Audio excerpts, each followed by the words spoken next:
පින්නතුනි ධර්මදේශනාවේ මාතෘකාව හැටියට මා යොදා ගන්න කල්පනා කළේ ධම්මපද පාළියේ සහස්‍ර වර්ගයේ සඳහන් වෙන ගාථා රත්නය. සහස් සම්පිචේ වාචා අනත්ත පද සංහිතා ඒකං අත්ත පදං සෙය්‍යෝ යං සුත්වා උපසම්මති. මේ ගාථාව අපේ බුදුරජාණන් වහන්සේ දේශනා කළේ ඊටා විශේෂිත කාරණාවක් නිමිති කරගෙන. මේ ගාථාවේ සරල තේරුම අපි කෙටියෙන් සිහිපත් කළොත් සහස් සම්පිචේ වාචා අනත්ත පද සංහිතා ශ්‍රවණය කරන අයට අනර්ථයක් කරන වචන දහසක් අහනවට වඩා ඒකං අත්තපදං සෙය්‍යෝ අර්ථ සහිත වූ එක වචනයක් ශ්‍රවණය කරන එක ඊටාම වටිනවා. යං සුත්වා උපසම්මති. අනර්ථ සහිත වචන දහසක් අහනවට වඩා අර්ථ සහිත වූ එක වචනයක් අහගන්න එක හරි වටිනවා කියන එකයි මේකේ සරලම තේරුම. කවුරු අරබයා කුමන කාරණාවක් නිසා මෙවන් ගාතාවක් දේශනා කළාද? අපේ බුදුරජාණන් වහන්සේ රජගහ නුවර වැඩ ඉන්න කාලේ. මේ රජගහ නුවර හිටියා ලොකු හොරු පිරිසක්.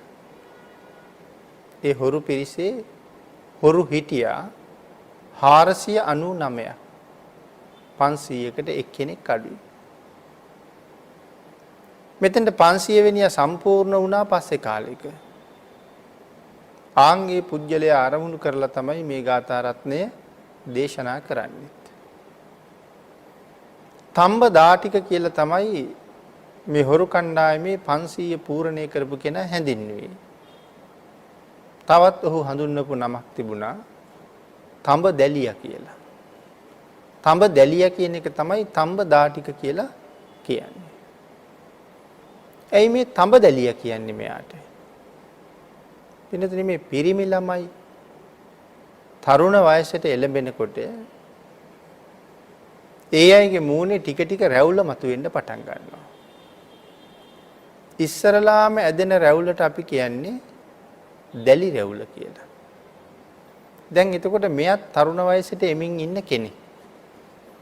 මෙයාගේ ඇස් දෙක බොර පාටයි. ඒ නිසා ධර්මයේ හඳුන්වලා තියෙන්නේ පිඟුවන් පාට ඇස් කියලා. සමහර අයගේ එහෙම ඇස් තියෙනවා අපි දැකලා තියෙනවා. දැන් මෙයාගේ අර ඉස්සරලාම ඇදෙන රැවුල තඹ පාටයි. සාමාන්‍යයෙන් කළු පාටයි. මෙයාගේ තඹ පාටයි. එතකොට දැන් මේ දැලි රැවුලනේ තඹ පාට. ආන් ඒකින්ද තමයි තඹ දැලියා කියලා කිව්වේ. තඹ දාටික. හරි දරුණු පුද්ගලෙක්. හිත හරිම හයියයි. මෙයා තමයි ගිහිල්ලා අර හොරු කණ්ඩායමෙන් ඇහුවේ මම හරි කැමති ඕගොල්ලොත් එක්ක එකතු වෙලා ඕගොල්ලෝ කරන වැඩ කරගෙන ජීවත් වෙන්න. මමත් ඔයාලගේ සංවිධානයට බඳ ගන්න. ඊට පස්සේ කණ්ඩායමේ අය මේ පුද්ගලයා අරගෙන ගියා හොර නායකයා ගාවට. හරි ප්‍රඥාවන්තයෙක්. අරගෙන ගිහිල්ලා අලුත් පුරුෂයා ඉදිරිපත් කළාට පස්සේ හොර නායකයා මෙයා දිහා හොඳට බැලුවා. කේසාන්තේ ඉඳලා පාදාන්තයේ දක්වාම බැලුවා. බලලා කිව්වා මෙයා අපේ කණ්ඩායමට එපා. මං කැමති නෑ මෙයා එකතු වෙනවට කියලා කිව්වා.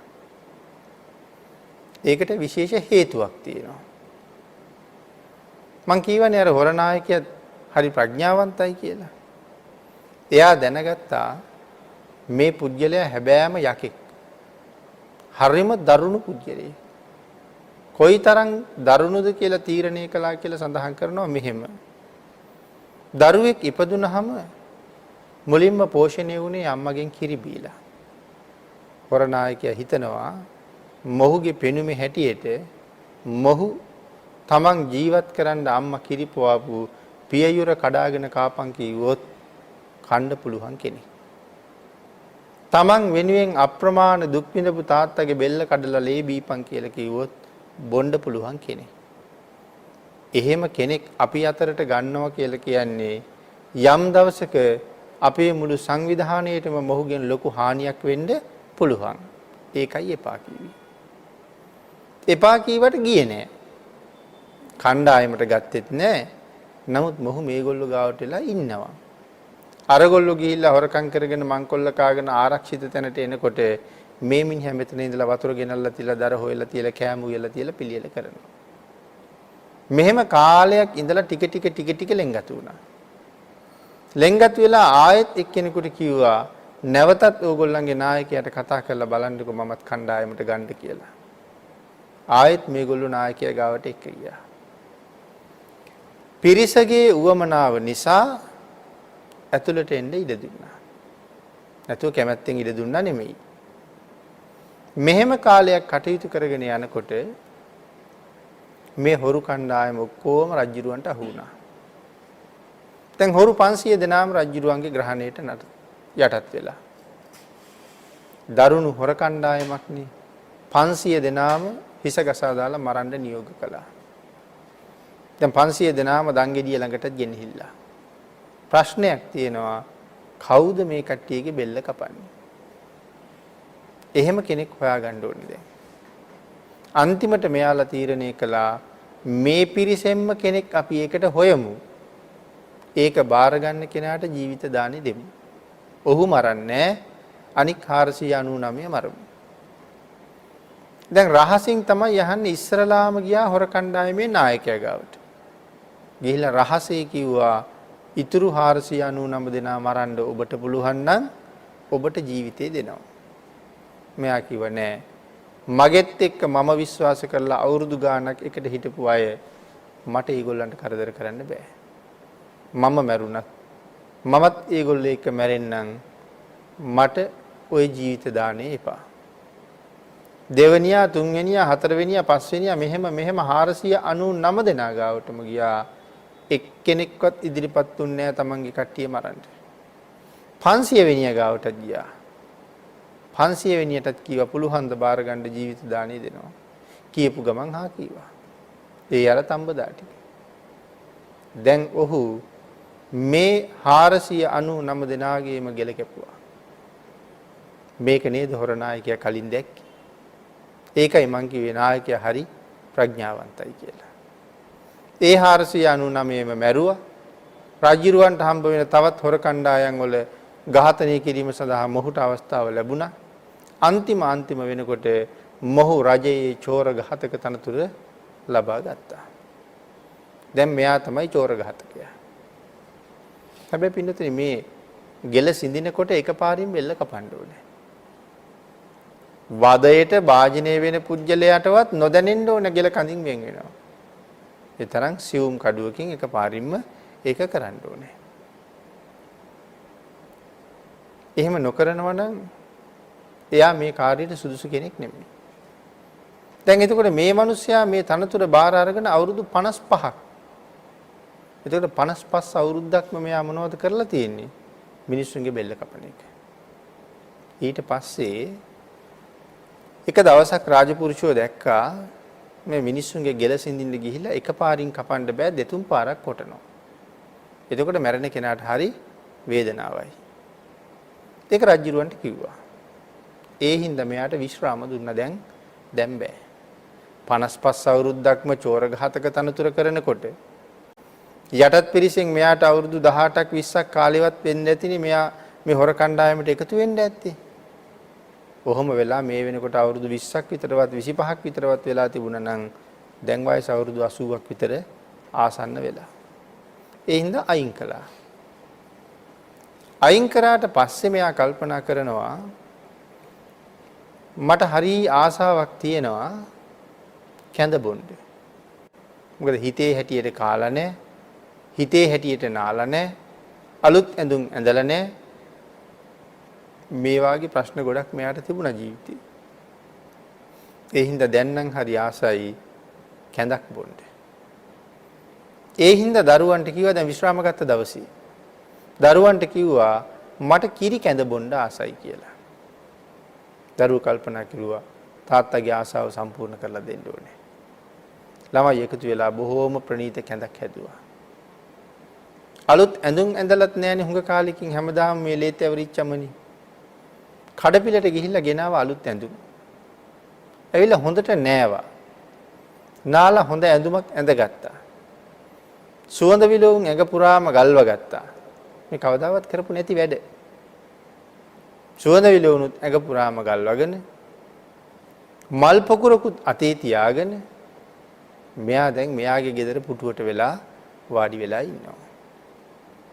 දරුවෝ කැඳ ගේනකම්. දැන් කැඳ ටිකත් ඔක්කොම ලෑස්ති ළමයි ඇවිල්ලා කිව්වා කැඳ සූදානම්. කැඳ බොන්න ගිහිල්ලා වාඩි වුණා. මේ වෙලාවේ අපේ සරියුත් මහරහතන් වහන්සේ සමාධියෙන් අවදි වෙලා පිණ්ඩපාතේ වඩින්න කාටද අද පිහිට වෙන්නේ කියලා ලෝක ධාතුව බලාවදාරන වෙලාව. මේ සමාධියෙන් අවදි වෙච්ච ගමන් පිණ්ඩපාතේ වැඩම කරලා කාට හරි පිහිට වෙන්න තමයි තීරණය කරන්නේ. ඇයි එදා දවසේ දානයක් දුන්නොත් යම් කෙනෙක් එයාට ඒකේ විපාකය එදාම ලැබෙනවා. සාමාන්‍ය විපාකයක් නෙමෙයි. එක්ක රජ කෙනෙක් නැත්තම් සිටු කෙනෙක් නැත්තම් ඇමති කෙනෙක් වෙන්නේ මරුණොත් දෙව්ලෝක තමයි උපදින්නේ. ආන් ඒ පිහිටක් වෙන්න තමයි යන්නේ. ධන දහන්‍ය ලැබුණත් අප්‍රමාණව ලැබෙනවා. ඉතින් මේ ශරීයත් මහරහතන් වහන්සේගේ මහා කරුණා නෙතට දැක්කේ මෙන්න මේ චෝර ඝාතකයා. මොහුට පිහිට වෙන්න පුළුවන් නම් කොච්චර හොඳද? මැරිච්ච ගමන් නිරේට යන්නයි ඉන්නේ. රහතන් වහන්සේ අවස්ථාව බැලුවා. කැඳ වළඳන්න ඔන්න මෙන්න කියලා සූදානම් වෙනකොට රහතන් වහන්සේ ඉස්සරහින් එළියා. ආන් ඒක චෝර ඝාතකයා දැක්කා. චෝර ඝාතකයාට හිතුණා ජීවිතේ අද වෙනකන් කවදාවත්ම මම දානයක් පූජා කරලා නැහැ. මෙතෙක් මට ඒකට ඉඩකඩ තිබුණෙත් නැහැ. හැබැයි අද මට අවස්ථාව හොඳටම ආවා. දෙන්න දෙයක්ත් තියෙනවා, දෙන්න කෙනෙකුත් ඉන්නවා. දෙපාරක් හිතන්නේ නැතුව දන් දෙන්න ඕනේ කියලා හිතලා සරියුත් මහරහතන් වහන්සේ ළඟට ගිහිල්ලා උන්වහන්සේට කතා කරලා තමන්ගේ ගෙදර ආසනයක් පනවලා වඩා හිඳවලා පාත්‍රය අරගෙන පාත්‍රයට කැඳ පිළිගන්වලා තමන්ට හම්බෙච්ච කැඳ ටික පිළිගන්වලා වටහපතක් අරගෙන ළඟ ඉඳගෙන රහතන් වහන්සේට පවන් ගැහුවා. රහතන් වහන්සේ බැලුවා තඹදා ටිකගේ හිත දිහා. තමන්ගේ කැඳ ටික තමයි පූජා කළේ. හැබැයි ඒ වුණාට කැඳ බොණ්ඩ තිබිච්ච තණ්හාව එහෙමම තියෙනවා. මෙයා කැඳ ගැන කල්පනා කරනවා. රහතන් වහන්සේ ඒක දැනගෙන මෙයාට කිව්වා එහෙනම් ගිහිල්ලා කැඳ ටිකක් බීලා මෙන්න කියලා. ළඟ හිටපු පුරුෂයෙකුට වටහපත දීලා කිව්වා රහතන් වහන්සේට පවන් සලන්න මං ඉක්මනට එනකන් කියලා. එයා කැඳ බොණ්ඩ ගියාට පස්සේ සරියුත් මහරහතන් වහන්සේ අර අන්‍ය පුරුෂයාටත් කිව්වා මට නෙමෙයි ගිහිල්ලා තඹදා ටිකට පවන් ගහන්න කියලා. එයත් වටහපත අරගෙන යන්න ගියා. රහතන් වහන්සේ අර කැඳ ටික වැළඳුවා. තඹදා ටික කැඳ බීලා ආවා. වටහපත අරගෙන දැන් පවන් සලනවා. තඹදා ටිකගේ හිත දිහා බැලුවා නැවත රහතන් වහන්සේ. බණ කීවට වැඩක් නැහැ. තඹදා ටිකට මතක හිටින්නේ නැහැ. කරුණු ටිකක් කිව්වා මොහුට ධාරණය වෙන්නේ නැහැ. ඒ වෙලාවේ ඇහුවා කොච්චර බණ ඇහුවත් මතක නැහැ නේද කියලා. තඹදා ටික කියනවා එහෙමයි ස්වාමීනි. 55 අවුරුද්දක් මිනී මරපු මට හිත එකඟ කරගෙන බණ අහන්න බෑ ස්වාමීනි. මට මතක් වෙන්නෙම මිනිස්සු මරාපු හැටි. මට මතක් වෙන්නෙම මිනිස්සු කෑ ගහපු හැටි. ඒ මිනිස්සු ජීවිත දානෙ ඉල්ලපු හැටි. නොඑක් දුක් අඳෝනාවල් කියපු හැටි. දරුවෝ ගැන කියපු දේවල්, බිරිඳ ගැන කියපු දේවල්, අම්මා තාත්තා ගැන කියපු දේවල්, හොරකම් කෙරුවේ ඇයි කියලා කියපු හැටි, මරන්න එපා කියලා ආයදලා හිටපු හැටි. ඒ වාගේ දේවල් මතක් වෙනකොට මොන බණ ඇහිල්ලක්ද ස්වාමීනි. ආන් ඒ වෙලාවේ රහතන් වහන්සේ කල්පනා කළා මැරිච්ච ගමන් නිරේට යන්න ඉන්න මේ මිනිහා මං වාගේ සත්පුරුෂයෙක් මුණ ගැහිලත් නිරේට යනවා නම් ඒක මහ අපරාධයක්. කොහොම හරි මොහු අපායෙන් ගොඩ ගන්න ඕනේ. ඒ හින්දා තීරණය කෙරුවා උපායක් පාවිච්චි කරන්න ඕනේ කියලා. උපාය තමයි තඹදා ටිකගෙන් ඇහුවා තඹදා ටික ඒ මිනි මැරුවේ ඔබේ උවමනාවටද එහෙම නැත්නම් වෙන කාගේවත් උවමනාවකටද කියලා. තම්බදාටික කිව්වා ස්වාමීනි මම මිනි මැරුවේ රජයේ උවමනාවට කියලා. රජයේ උවමනාවට මිනි මැරුවත් මරාපු පුජ්‍යලයට පව් සිද්ධ වෙන්නේ නැද්ද? මරාපු පුජ්‍යලයට පව් සිද්ධ වෙනවා. කවුරු කීවත් Tamanne මරන්නේ. ඒ නිසා පව් සිද්ධ වෙනවා. නමුත් මෙයා ඒ කාරණාව මෙයාට දැනෙන්න දෙන්නේ නැති වෙන්න උපායක් තමයි යොදන්න හදන්නේ. ඒ නිසා රහතන් වහන්සේ අහනවා තම්බදාටික අනුන්ගේ උවමනාවට නම් මැරුවේ ඒ පව් Tamanට එනවද කියලා. Tamanට එන බව එහෙම්මමයි. නමුත් මේ වෙලාවේ මෙයාගේ හිතයි හදන්න ඕනේ. ඒ පව් Tamanට එනවද? ප්‍රශ්නයක් නැහුවේ. මෙයා කල්පනා කළා අනුන් කියපු නිසා මැරුව හින්දා මට පව් නැතුව ඇති කියලා. ඉන් පස්සේ දේශනා කරපු ධර්මයේ මෙයාට හොඳට ධාරණය වුණා. ඒ දැන් හිත නිදහස් වෙලා. ධර්ම දේශනාව කරලා සරියුත් මහරහතන් වහන්සේ නැවත පිටත් වුණා. මේ සරියුත් මහරහතන් වහන්සේ කියලා කියන්නේ හරි ශ්‍රේෂ්ඨ චරිතයක්.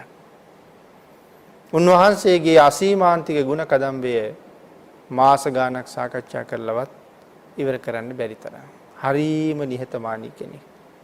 සාමාන්‍යයෙන් මනුස්ස ලෝකේ දවස් කීයක් ඉන්න පුළුවන්ද ආහාර නැතුව ඉන්න පුළුවන් කියලා කියන්නේ දවස් 7ක් විතරයි. 8 වෙනි දවසේ දිව්‍ය භෝජන ගෙනල්ලා දුන්නත් ඒ පුජ්‍යලයා ජීවත් කරවන්න බෑ කියලා සඳහන් කරනවා. උදාහරණයකුත් බණ පොතේ තියෙනවා. නෙළුම් පෙති ටිකක් අරගෙන ගිහිල්ලා ගලක් උඩ දානවා. හැන්දෑවේ ගිහිල්ලා නෙළුම් පෙති ටික අරන් එනවා. මහ පූට කව්වේ පිච්චිලා තියෙන නෙළුම් පෙති වලට රැලි වෙනකන් වතුර වැක්කිරුවත් ප්‍රകൃති තත්වයට එන්නේ නැහැ. ආන් ඒ වගේ තමයි 7 දවසින් පස්සේ මොනවා කන්න දුන්නත් මනුස්ස ලෝකේ කෙනෙක් රකින්න බෑ. රහතන් වහන්සේ නමක් සමාධියකට සමවැදුනත් උන්වහන්සේ දවස් 7යි සමාධියෙන් වැඩ ඉන්නේ. 7 වෙනි දවසේ අවදි වෙලා කාටද පිහිට වෙන්නේ කියලා බලනවා. මොකද එදා උන්වහන්සේට කවුරු හරි පිණ්ඩපාතයක් දුන්නොත් තමයි ලෝකයාගේ කල්යාණ මිත්‍රයා ජීවත් වෙන්නේ. කවුද ලෝකයාගේ කල්යාණ මිත්‍රයා? මහරහතන් වහන්සේ. බුද්ධ ආදී මහ උතුමන් වහන්සේලා. ධර්මාවබෝධය ලබා ගත්ත අය. තිසරණ සහිතව පන්සිල් රකින්න කෙනා ගාව ඉඳලා ලෞතුරා බුදුරජාණන් වහන්සේ ගාවට යනකම්ම ඒ අය ලෝක සත්‍යයගේ ඒ ප්‍රමාණයෙන් කල්යාණ මිත්‍රයෝ. ඇයි එහෙම කියන්නේ? පිළිතුරේ දක්ෂින විභංගයයි එතන පැහැදිලි කරන්න වෙන්නේ. තෙරුවන් සරණ ගිහිල්ලා පන්සිල් ආරක්ෂා කරන කෙනෙකුට බත් වේලක් දෙන්න ලැබුණොත් අපේ ජීවිතේ එකපාරක් අනාගත ජීවිත කීයකට විපාක දෙනවද? අසංකේයයි. අනාගත ජීවිත අසංකේයයි. තෙරුවන් සරණ ගිහිල්ලා පන්සිල් රකින්න කෙනෙකුට කෑම වේලක් දුන්නොත් අනාගත ජීවිත අසංකේයයකට තමන් කෑම හම්බ කරගත්තා වෙනවා. මේ ජීවිතේ මෙච්චර දුක් විඳලා ලොකු රැකියාවකුත් අරගෙන සමහරට ලක්ෂයක් හමාරක් පඩිත් අරගෙන ඒ රැස් කරගත්ත මුදලින් මේ ජීවිතේවත් හරියට කාලා බීලා සියල්ල සම්පූර්ණ කරගන්න අපිට ප්‍රමාණවත්ද? මදි. මේ ජීවිතේ පවත්වන්නත් ඒක මදි. ඒ හින්දා රැකියාව කරන කාලේ නම් හොඳට වියදම් කළා. හැබැයි විශ්‍රාම ගියාට පස්සේ වියදම් ටික සීමා කරන්නේ ඇයි? ඒ මුදල් ටික වියදම් කරගත්තොත් ජීවිතේ පවතින තුරු ජීවත් වෙන්න මදි කියලා සැකයක් තියෙනවා. එහෙනම් ඒ හම්බ කරගත්ත මුදල් මේ ජීවිතේටත් මදිනේ.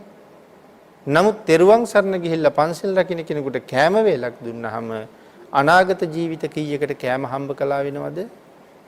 අසංකේයයකට. එහෙනම් දානේ නම් මොන තරම් ශ්‍රේෂ්ඨද? හැබැයි ඒ කෑම හම්බ වෙන්නේ කොහොමද? අපි දුන්න විදිහට තමයි හම්බ වෙන්නේ. තිරිසන් සතෙකුට කෑම වේලක් දුන්නාම කොහොමද? අනාගත ජීවිත 100යි. එතකොට තිරිසන්ුන්ට කෑම දෙන්න එක එක විදිහවල් තියෙනවනේ. සමහර කට්ටිය අනන්නෙම නැතුව ඔහේ දෙනවා. ඉතින් අර සත්තුන්ටත් අනා ගන්නත් බෑ. එතකොට ඒගොල්ලන්ට ප්‍රණීතමත් නෑ. මං දුන්නේ එහෙමනම් මට හම්බෙන්නේ එහෙම කියන එක අමතක කරන්න එපා. සමහරලාට ගෙනහිල්ලා ඔහේ දානවා. අපි සමහර අයට කැම දෙනකොට සමහර අය කියන්නේ නිකන් මේ සත්තුන්ට දුන්නා වගේ දුන්නා කියලා. ඔහේ ගිහිල්ලා එක්ක වැල්ලෙම දානවා. දරගොල්ලෝ වැලිත් එක්ක කන්න ඕනේ. අපිට සංසාරේ හම්බ වෙනවා. හැබැයි හම්බෙන්නේ එහෙම. හිතන්න එපා මෙහෙම දුන්නාම අපිට රන් තැටි වල හම්බෙයි කියලා. දුන්න හැටියට තමයි ලැබෙන්නේ. අනලා ප්‍රනීතව පිළිවෙලට දුන්නා නම් අපිටත් එහෙම හම්බ වෙනවා. අනන්නේ නැතුව ඔහේ ගෙනහිල්ලා දැම්මා නම් අපිටත් එහෙම හම්බ වෙනවා. වැල්ලේ මඩේ අපිරිසිදු තැන දැම්මා නම් අපිටත් හම්බ වෙනවා අඩු නෑ. හැබැයි පිරිසිදු නෑ. ආන්ගේ දෙන විදිහට තමයි ලැබෙන්නේ. එහෙමනම් තෙරුවන් සරණ ගිහිල්ලා පන්සිල් රකින්න කෙනෙකුට දුන්නාම අනාගත ජීවිත අසංකේයයි. සෝවාන් සකෘදාගාමි අනාගාමි අරිහත් පසේ බුදු ලෞතුරා බුද්ධ. මේ උතුමන් වහන්සේලාට දන් දුන්නාම ලැබෙන ආනිසංස ප්‍රමාණය දේශනා කරලවත් නැහැ. එහෙනම් තෙරුවන් සරණ ගිහිල්ලා පන්සිල් රකින්න කෙනාගේ ඉඳලා ලෞතුරා භාග්‍යතුන් වහන්සේ දක්වා ආය ලෝක සත්‍යයේ කල්යාණ මිත්‍රෝ නෙමෙයිද? ඒ අය සිල් රැකගන්නේ ඒ අයගේ සංසාර විමුක්තිය උදෙසා.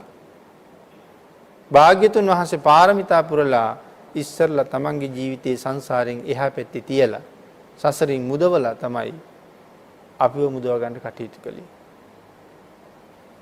එහෙනම් ඔක්කොම කට්ටිය ලිඳේ වැටිලා. සේරට ලිඳේ වැටිලා ඉන්න අයට පුළුවන් ද ලිඳේ ඉන්න අය ගොඩ තියන්න?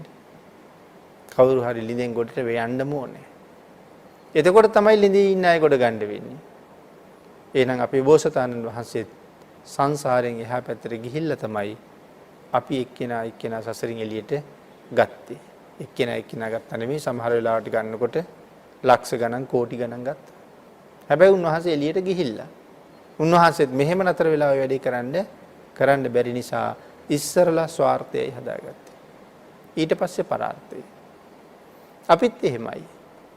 කෙනෙක් පන්සිල් රකින්නවා කියලා කියහම තෙරුවන් සරණ ගිහිල්ලා කෙනෙක් සරණ ගිහිල්ලා පන්සිල් රැක්කහම එයාගේ පිනෙන් අපිට ගොඩ යන්න පුළුවන්ද? ඒ සීලය අපිට හම්බ වෙනවද? නෑ. හැබැයි ඒ සිල්වතා උදෙසා මොනවා හරි දුන්නහම අපිට සංසාරේ කෑම දුන්නොත් අනාගත ජීවිත අසංකේයයකට කෑම හිග නෑ. බීම දුන්නොත් බීම හිග නෑ, වස්ත්‍ර දුන්නොත් වස්ත්‍ර හිග නෑ. එතකොට කෙනෙක් සිල් රකින්නකොට අනික් අයට මොනතරම් යහපතක් වෙනවද? එහෙනම් සරියුත් මහ රහතන් වහන්සේ වගේ කල්යාණ මිත්‍රයෙක්. හැබැයි උන්වහන්සේට 7 දවසට වඩා ජීවත් වෙන්න පුළුවන් කෑම නැතුව. සරියුත් මහ රහතන් වහන්සේට කොච්චර කල් ඉන්න පුළුවන්ද? බුදුරජාණන් වහන්සේ අරුණහම 7 දවසකට වඩා निराहारව ඉන්න පුළුවන් එකම කෙනා සරියුත් මහ රහතන් වහන්සේ. අර්ධ මාසයක් निराहारව වැඩ ඉන්න පුළුවන්. අපිට 7 දවසින් කෑම ලැබුණ නැත්නම් අනිවාර්යෙන් මැරෙනවා. එහෙනම් සමාධියෙන් අවදි වෙච්ච රහතන් වහන්සේටත් අද කවුරු හරි කෑම දුන්නොත් උන්වහන්සේ ජීවත් වෙනවා. අද කාගින්වත් කෑම ලැබුණ නැත්නම් උන්වහන්සේ පිරිනිවන් පානවා.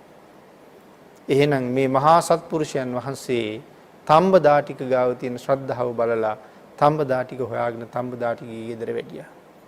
තම්බදාටිකගෙන් කැඳත් වළඳලා තම්බදාටිකට බණත් දේශනා කරලා සරියුත් මහ රහතන් වහන්සේ යන්න පිටත් වුණා. තම්බදාටිකත් පසු ගමන් කළා. ටික දුරක් උන්වහන්සේගේ පස්සෙන් ගිහිල්ලා තම්බදාටික ආපහු තමන්ගේ ගෙදර පැත්තට හැරිලා ගෙදර යනවා. මේ එන අතරතුර තම්බදාටික මැරෙනවා. මොකක් වෙලාද මැරෙන්නේ? එළදෙනක් යනලා. තම්බදාටික කොහෙ යන්නේ ඇද්ද? 55 අවුරුද්දක චෞර ඝාතකයා දෙව්ලොව ගිහිල්ලා ඉපදුනා. පුදුමද එතකොට කාරණාව. මේ තරම් පව් කරලත් ඔහු දෙව්ලොව ගියාද? මේ කාරණාව හරියටම දන්නේ නැති නිසා සමහර කට්ටිය නිර්මල ධර්මයට අපහාස කරමින් මේ කරුණ වෙනම විවේචනය කරලා විස්තර කරනවා. ඒ නිසා සමහර අය කියනවා ප්‍රාණඝාතය කළාට කමක් නැහැ. එහෙම නැත්නම් පන්සිල් කැඩුවට කමක් නැහැ. සසරින් මිදෙන්න ඒක තරම් ලොකු ගැටලුවක් නෙමෙයි කියලා. මොනවද දක්වන උදාහරණ? අඟුලිමාල කියලා කියන්නේ ඒත් සත්ව ඝාතකයෙක් නමුත් රහත් වුණා. දැන් මෙතන බලහම තම්බදාටික කියලා කියන්නේ මිනිස්සු ඝාතනය කරන කෙනෙක්. ඒ වුණාට දෙව්ලොව ගියා. ඒ හින්දා අර මිත්‍යා දෘෂ්ටික පිරිස් ප්‍රශ්නයක් අහනවා සත්තු මැරුවට අපිට දෙව්ලොව යන්න බැරි වෙයිද කියලා. පුළුවන් නම් කමක් නැහැ. ඒගොල්ලෝ තව ප්‍රශ්නයක් ඉදිරිපත් කරනවා. හොරකම් කළත් දෙව්ලොව යන්න පුළුවන්. වැරදි කාම සේවනයේ කෙරුවත් කමක් නැහැ. ඒකේ 아무තු පාපයක් නැහැ. සසරින් මිදෙන්න ප්‍රශ්නයක් නෙමෙයි ඒක කියලා. මොකක්ද ඒගොල්ලෝ ඒකට කියන උදාහරණේ? ඇයි සිරිමා වෛශ්‍යාවක් සිරිමට පුළුවන් වුණා නම් ධර්මාවබෝධය කරන්න අපි වැරදි කාම සේවනය කරාම මොකද? ඒක සසරින් මිදෙන්න බාධාවත්ද කියලා අහනවා. හැබැයි ඒගොල්ලෝ දන්නේ නැතුව ඇති වෛශ්‍යාවකට තියෙන තැනයි අපිට තියෙන තැනයි දෙකක් කියලා. වෛශ්‍යාවකට පව් සිද්ධ වෙන්නේ නැහැ. හේතුව ඇය රජයේ අනුමත කෙනෙක් නිසා. අදත් එහෙම අය ඇති. හැබැයි රජයෙන් අනුමත කරන්න ඕනේ. ඒ රැකියාව කරන්න රජයෙන් එයාට අනුමත කරලා වරප්‍රසාද දෙන්න ඕනේ. කමක් නැහැ නගර සෝබිනියක් හැටියට කටයුතු කළාට කමක් නැහැ. රජුරු එහෙම නියෝග කරනවා නම් පව් සිද්ධ වෙන්නේ නැහැ. හැබැයි එහෙම නැත්තම් පව් සිද්ධ වෙනවා. ඒත් කාන්තාවකට පව් සිද්ධ වෙන පැත්ත අඩුයි. තමන් පෝෂණය කරන ස්වාමියෙක් ඉන්නකොට පරපුරුෂයෙක් එක්ක හැසිරුණොත් ඇයට පව් සිද්ධ වෙනවා. අම්මා තාත්තා යටතේ යැපෙන තැනැත්තියක් නම් ඇය තවත් කෙනෙක් එක්ක කායික සම්භෝගයක් ගොඩනගා ගැනීමෙන් ඇයට පව් සිද්ධ වෙන්නේ නැහැ. නමුත් ඇයත් එක්ක හැසිරුණ අනිත් සහකරුවාට වැරදි කාම සේවන අපරාධ පාපය සම්පූර්ණ වෙනවා. ඒ වගේ මේ සිල්පදේ ටිකක් ගැඹුරින් සාකච්ඡා කරන්න තියෙන එක. මේ කරුණු කාරණා නොදන්න නිසාද මිත්‍යා දෘෂ්ටික කණ්ඩායම් කියනවා සිරිමට පුළුවන් නම් සෝවාන් වෙන්න. ඇයි අපිට බැරි කියලා. රාරක්කු පාවිච්චි කළාට කමක් නැහැ කියලා කියනවා.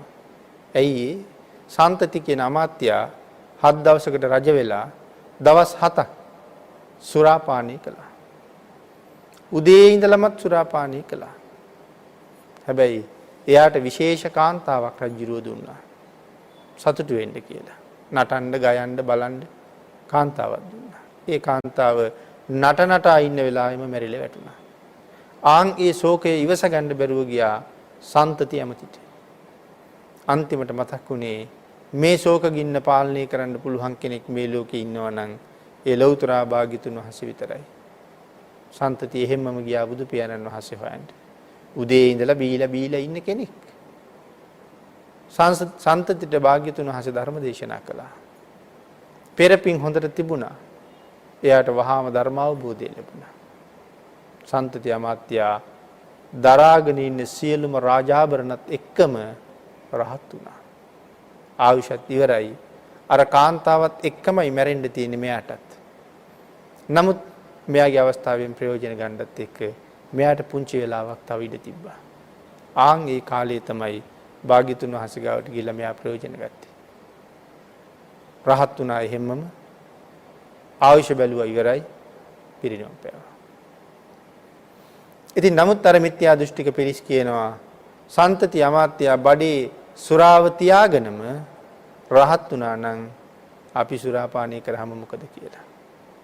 සමහර පිරිසක් කියනවා සෝවාන් ආර්යයන් වහන්සේනුත් අතිනුත් පන්සිල් කැඩෙනවා කියලා. ඉතින් එහෙම විස්තර කරලා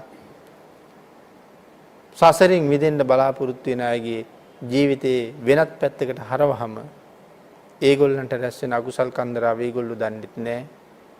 භාග්‍යතුන් වහන්සේ දේශනා නොකරපු මිත්‍යා දෘෂ්ටියක් අහලා සසර වරද්දගත් අපිට මොනව වෙයිද කියලා අපිට තේරෙන්නේ නැතුව යනවා. නමුත් භාග්‍යතුන් වහන්සේ මේ කාරණාව අපිට දේශනා කළා. තඹදාටික මැරිලා ගිහිල්ලා දෙව්ලොව ඉපදුනා. තඹදාටික මැරිච්ච බවත් සරියුත් මහරහතන් වහන්සේට එදා උදේ දන් දුන්න බවත් නගර පුරාම ප්‍රචලිත වෙලා ගියා. භික්ෂූන් වහන්සේලා අතර මේක කතාවට භාජනය වුණා. භික්ෂූන් වහන්සේලා බුදුරජාණන් වහන්සේගෙන් ඇහුවා ස්වාමීනි 55 අවුරුද්දක් චෝර ඝාතනය කරපු තඹදාටික කොහේ ඉපදුනාද කියලා. අපේ බුදුරජාණන් වහන්සේ ඒකට උත්තරයක් හැපෙව්වා මහණෙනි තඹදාටික දෙව්ලොව ගියා කියලා. පුදුමයි සියලු දෙනාටම. රහතන් වහන්සේලාට පුදුම නෑ. පෘථග්ජන ශ්‍රාවකයන් වහන්සේලාට හරි පුදුමයි. ස්වාමීනි ඒ තරම් පව් කරලා කොහොමද දෙව්ලොව ගියේ කියලා ඇහුවා. ආන් ඒකට උත්තරයක් දෙන්නයි අපි මාතෘකා කරගත් ගාථා රත්නය භාග්‍යතුන් වහන්සේ දේශනා කළේ. සහස් සම්පිචේ ගාථා අනත්ත පද සංහිතා. කෙනෙකුට අනර්ථයක් කරන වචන දහසක් ඇහුවත් වැඩක් නැහැ. ඒ වචන අනර්ථයක්මයි කරන්නේ. හැබැයි අර්ථයක් සපයන එක වචනයක් ඇහුවොත් ඒක ප්‍රයෝජනවත්, ප්‍රමාණවත්, ශ්‍රේෂ්ඨයි. මහණෙනි දන්නවද? තඹ දාටිකට අන්තිම වෙලාවේ මුණ ගැහුනේ මේ ලෝකේ ඉන්න හොඳම සත්පුරුෂයන්ගෙන් කෙනෙක්. එසේ මෙසේ කෙනෙක් නෙමෙයි. ස්වාමීනි කවුද? තඹ දාටිකට මුණ ගැහුනේ සාරිපුත්තයන්. සාරිපුත්තයන් තඹ දාටිකට උදව් කළා. තඹ දාටිගේ පාපකාරී සිත අමතක කෙරෙව්වා. තඹ දාටිකට දානීය ප්‍රීතියත් එක්ක ධර්මාවබෝධ කෙරෙව්වා. තඹ දාටික ඒ වෙලාවේ හිටියේ පුදුම සතුටින් ජීවිතේ කවදාවත්ම කරගන්න බැරි වුණ මහා ශ්‍රේෂ්ඨ දානයක් මේ ශාසනයේ උතුම්ම සත්පුරුෂයෙක් වෙනුවෙන් පූජා කරගන්න ලැබිච්ච අප්‍රමාණ සතුට තඹ දාටික ගාව තිබුණා. ඒ ප්‍රීතියෙන් තමයි තඹ දාටික ගෙදර එන්නේ. තඹ දාටික මැරිලා ගිහිල්ලා දෙව්ලොව ඉපදුනා. ඒ කියන්නේ තඹ දාටික කරපු පව් තඹ දාටිකට විපාක දෙන එකක් නැද්ද? ඒවා ඉවර වුණාද? නෑ, ඒ පව් තියෙනවා. ඉස්සරහට ආවේ කුසල කර්මයක්. ඒ නිසා ඒ කුසල කර්මයත් එක්ක යන්න ගියා. හැබැයි පාප කර්මයේ ළඟ තියෙනවා. හරියට තරාදිය වගේ. පින් පැත්ත බර වැඩි. ඒ හින්දා පින් විපාක දෙනවා. පින් විපාක දෙන්න ටික ටික පින් අඩු වෙනවා. අඩු වෙන්න පව් පැත්ත ටික සමාන වෙවි එනවා. පව් පැත්ත සමාන වෙවි එනවා. පින් පැත්ත ෂේ වෙවි යනවා. ඊට පස්සේ පව් වැඩි වෙනවා. ඊට පස්සේ විපාක දෙන්න පටන් ගන්නෙ පව්. බණහන ඔබ ගාවත් බණහන මම ගාවත් අවීචියට ගිහිල්ලා විඳවන්න පව් නැතුව නෙමෙයි. තිරිසන් ලෝකේ, പ്രേත ලෝකේ දුක් විඳින්න අපි රැස් කරගත්ත සංසාර පව් අපි ගාව නැහැ කියලා එහෙම හිතන්න එපා. උඩ බැලුවොත් ඇස් දෙකට නොපෙනෙන තරම් පේන්න තිබුණොත් පව් කඳු අපේ පිටිපස්සේ තියෙනවා. නමුත් ඇයි එකක්වත් විපාක දෙන්නේ නැතුව තියෙන්නේ? මනුස්ස ලෝකේ ඉපදුනාට පස්සේ විපාක දෙන්න බැරි නිසා ඒ පව් කඳු එහෙම්මම තියෙනවා. නිරේ උපද්දවලා දෙන දුක මනුස්ස ලෝකෙදි දෙන්න බෑනේ. ආන් ඒ හින්දා නමුත් නිරේ උපද්දවන්න සුදුසු පව අපි ගාව තියෙනවා. මේ ජීවිතෙන් පින් කරනවා වෙනුවට තව තවත් පව් කරන්න පටන් ගත්තොත් අර පව් කඳු තව තවත් වටේටම පෝෂණය වෙනවා. හැබැයි මනුස්ස ජීවිතයක් ප්‍රඥාවන්තයෙකුට හරි වටිනවා. මේ ලැබිච්ච ශ්‍රේෂ්ඨතෝ තැන්න අර පව් කන්ද තව ටිකක් පැත්තකට තල්ලු කරලා මට සුගතියක ඉස්සරහට යන්න පාර හදා ගන්න පුළුවන් අපූර්ව තැනක් මනුස්ස භවයක් කියලා කියන්නේ. මේ ජීවිතේ හෙට ඔබෙන් මගෙන් ඉවර වෙන්න පුළුවන්. මතක තියාගන්න අවුරුදු කෝටි ගානකට පස්සේ මේ ජීවිතේ හම්බුනේ. හැබැයි ආයෙත් මේක හම්බ වෙනව නම් හම්බෙන්නේ අයත් අවුරුදු කෝටි ගානකට පස්සේ. ඒ නිසා ලැබිච්ච මනුස්ස ජීවිතයේ වටිනාකම මෙච්චරක් මෙපමණක් කියලා ඉවර කරන්න බෑ. හැබැයි මේ ජීවිතේ පින් කරගත්තොත් මැරිලා ගිහිල්ලා ආයෙ මේ මනුස්ස ලෝකෙම උපදින්න පුළුවන්. එහෙම නැත්නම් සුගතියක උපදින්න පුළුවන්. නමුත් සිල් ගැන හිතන්නේ නැතුව, ಗುಣ සම්පූර්ණ කරන්නේ නැතුව අපි ඔහේ ජීවත් වෙන විදිහට මේ ලෞකික දේවල්ම හම්බ කර විතරක් ජීවත් වුණොත් පිනට දහමට යමුනේ නැත්තම් පව් පැත්ත තමයි වැඩිපුර පෝෂණය වෙන්නේ. පින් ගෙවෙනවා. පින් රැස් වෙන්නේ අඩුවෙන්. පව් කඳු තියෙනවා.